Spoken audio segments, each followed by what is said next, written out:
E con l'equilibrio e anche quel pragmatismo che a volte ci vuole, è quello del buon padre di famiglia, no? Qualche volta bisogna anche mandar giù, stare zitti e trovare una soluzione. Vede un'impennata dei consumi, soprattutto all'estero, un calo per quanto riguarda i consumi interni, quindi non dobbiamo dimenticarci però anche degli italiani, del mercato interno, della vendita appunto qui da noi.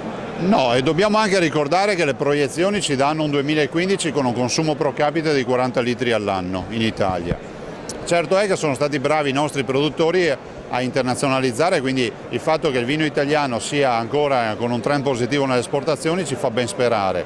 Ricordiamo poi un altro aspetto positivo, che quest'anno il comparto cresce del 5% in fatturato e fattura quasi 9 miliardi di euro. Siamo i primi produttori mondiali e il Veneto è il primo produttore italiano, per cui con i nostri 10 milioni di ettolitri ci facciamo spazio sui mercati. Prova ne sia che il Prosecco, che cresce a 2 cifre, ci permette per la prima volta nella storia di guardare i francesi dallo specchietto retrovisore. Li abbiamo superati con 453 milioni di bottiglie.